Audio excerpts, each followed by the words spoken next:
Welcome to cook with Resh. நம்ம இன்னைக்கு என்ன பார்க்க போறோம்னா ஹைதராபாடி சிக்கன் பிரியாணி தான். வாங்க எப்படி செய்யுதுன்னு பார்க்கலாம். பேனை சூடு பண்ணி 200 ml எண்ணெய் ஊற்றிக்கோங்க.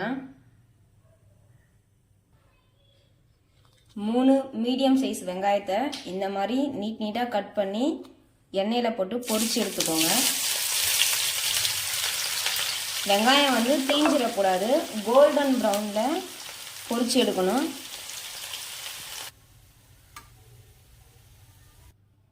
1/2 kg சிக்கன், 2 டேபிள் ஸ்பூன் இஞ்சி பூண்டு பேஸ்ட்டு, 1 ஸ்பூன் மல்லித்தூள், 1/2 ஸ்பூன் ஜீரகத்தூள், 1 ஸ்பூன் கரம் மசாலா தூள், 1 ஸ்பூன் காஷ்மீரி மிளகாய் தூள், 2 பச்சை மிளகாய், 1/4 ஸ்பூன் மஞ்சத்தூள், 1/2 லெமனோட ஜூஸ், 3 டேபிள் ஸ்பூன் எண்ணெய்,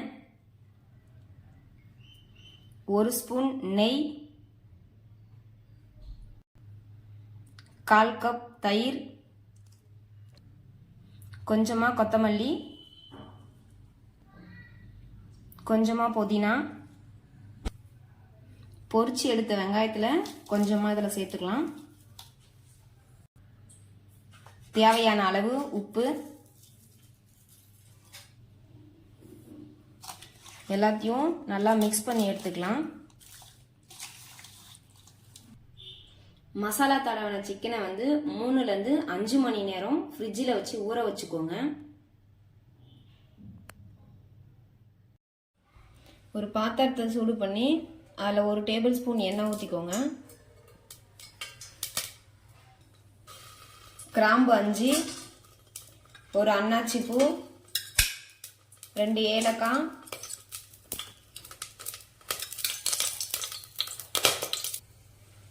ஒரு துண்டு பட்டை, ஒரு பிரியாணி இலை, 1.5 லிட்டர் தண்ணி சேர்த்துக்கோங்க.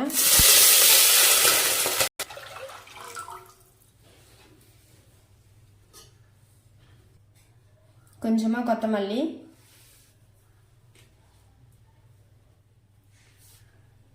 கொஞ்சம் புதினா, தேவையான அளவு உப்பு. இந்த மாதிரி கொதி வந்ததுக்கப்புறம் உப்போட லெவல் செக் பண்ணிக்கோங்க. ஏன்னா அரிசி போடும்போது நமக்கு உப்பு வந்து அந்த அரிசியோட சேர்ந்து நல்லா வெந்து வரணும், அதுக்காக தான். இந்த மாதிரி கொதிக்கிற தண்ணியில் வந்து பாஸ்மதி ரைஸை 20லேருந்து ஒரு 30 நிமிஷம் ஊற வச்சு எடுத்து இதில் சேர்த்துக்கோங்க.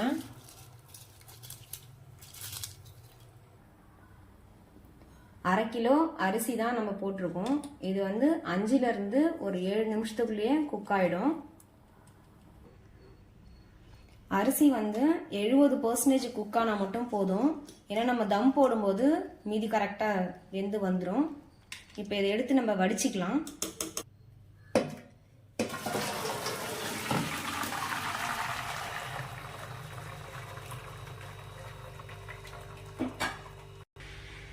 பிரியாணி செய்கிற பாத்திரத்தை எடுத்துக்கோங்க.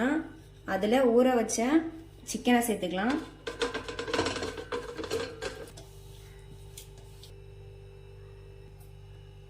இது மேலே நம்ம வடித்த ரைஸை சேர்த்துக்கலாம்.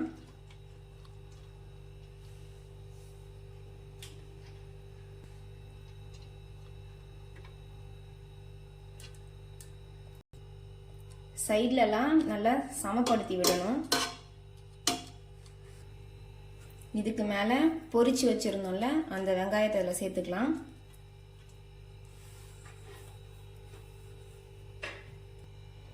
கொஞ்சமாக கொத்தமல்லி, கொஞ்சம் புதினா, இதுக்கு மேலே மறுபடியும் வடித்த சாதம், மீதி இருந்த எல்லா பொரிச்ச வெங்காயத்தையும் இது மேலே சேர்த்துக்கலாம்.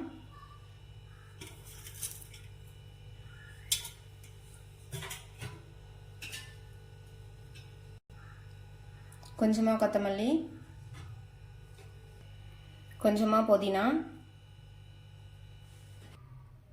இதுக்கு மேலே ஒரு ஸ்பூன் நெய் சேர்த்துக்கோங்க.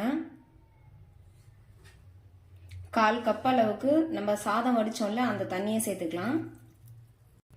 இதில் கொஞ்சமாக எல்லோ கலர் ஃபுட் கலர் கலந்து இதில் ஊற்றிக்கலாம். இது கூடவே ரெட் கலர் ஃபுட் கலரும் சேர்த்துக்கலாம். இப்போதான் நம்ம வந்து ஸ்டவ்வை ஆன் பண்ணி மூடி போட்டு ஒரு 5 நிமிஷம் லோ ஃப்ளேம்லேயே வைக்கணும். நம்ம கறிலாம் போட்டோம்ல அப்போல்லாம் வந்து அடுப்பை ஆன் பண்ணக்கூடாது. இதெல்லாம் ப்ராசஸ்லாம் முடிச்சதுக்கு அப்புறம் தான் அடுப்பை வந்து ஆன் பண்ணணும். இது 5 நிமிஷம் ஆயிடுச்சு. இப்போ உங்ககிட்ட பழைய தோசைக்கல் இருந்தால் அதை வச்சுட்டு அதுக்கு மேலே பிரியாணி பாத்திரத்தை வச்சு தட்டு வச்சு அதுக்கு மேலே இது ஒரு வெயிட் வச்சுக்கோங்க. 30 நிமிஷம் லோ ஃப்ளேம்லேயே இருக்கட்டும். 30 நிமிஷம் ஆயிடுச்சு. இப்போ ஸ்டவ்வை ஆஃப் பண்ணிடுங்க. இது அப்படியே ஒரு 10 நிமிஷம் தம்லே இருக்கட்டும். 10 நிமிஷம் ஆயிடுச்சு. இப்போ பிரியாணி எப்படி வந்திருக்குன்றது பார்க்கலாம் வாங்க.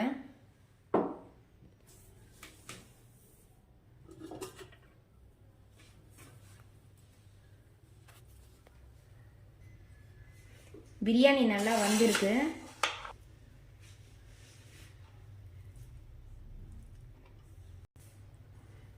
நீ பாருங்க, பிரியாணி வந்து அடிப்பிடிக்காம வந்திருக்கு. இதில் மெயின் விஷயமே என்னன்னா பிரியாணி அடிப்பிடிக்காம செய்யறது தான். வாங்க டேஸ்ட் எப்படி இருக்குன்றத பார்க்கலாம்.